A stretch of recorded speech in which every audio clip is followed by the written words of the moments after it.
Io Shirai is probably the only Japanese performer I haven't seen them try and make her look like a clown.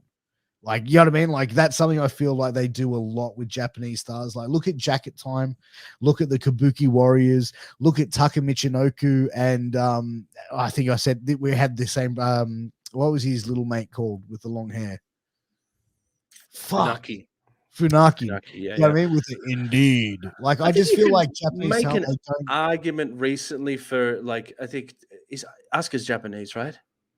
Yeah, Asuka's Japanese. Yeah, I'd say Asuka and Shinsuke were probably the beginning of being able to do culturally themed characters without making them silly. They both, I think, were given respect, but still being able to represent their culture, which I think is an important thing. Sorry? I said I agree. Yeah. So it has shifted a little bit, but I see what you're saying. Like, there's not an abundance of it. But I could say they're two good examples of, like, that modern shift of, because the Asuka's a great example. Her entrance is almost a kabuki entrance. She's wearing the mask and dancing around in all the rows. It could very easily be distasteful or over the top, but obviously with her guidance and stuff, they've made that into an iconic entrance in WWE.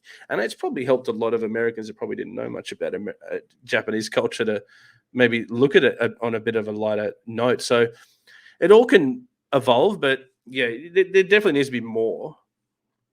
Yeah, I just feel like, what I mean by they embarrass the Japanese talent is, like, look at how Asuka, they turned her heel, they put her in the Kabuki Warrior gimmick, and they had, her, like, just basically talking gibberish, you know what I mean? And then, like, now Jacket Time, it's the same sort of thing.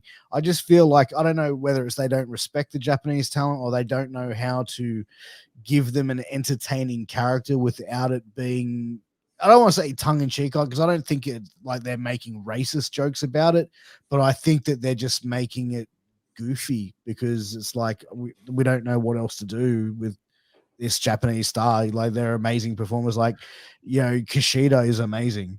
We don't know what to do with him, so we'll put him in a tag team and call it Jacket Time. Yeah, there's no denying there's been a clear and historical difficulty with the language barrier. So if you can't speak English, it's going to be incredibly hard for you to get to the top of a Western audience, because Western wrestling is all promo, it's all storyline, it's all narrative and emotion and reaction and stuff. Whereas someone can shine in a Japanese culture where it's all about performance and in-ring and physicality and respect and honor and da-da-da. So, yeah, you're right. There is a limitation to anyone who can't, let alone speak English, let alone be able to do a speedy enough promo to keep up with the likes of the Paul Heymans of the world and stuff like that. So, yeah, there's going to be, you need to accentuate the strengths. So something Asuka's amazing at is when she screams in her native language, it's terrifying. So let's accentuate that and make that a strength of hers. And Io does a similar thing. I don't know, Chris loves it.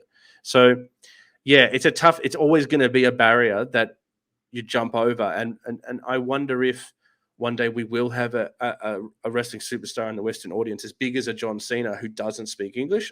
I'd love to see it, but it's very hard to translate it unless you have a translator.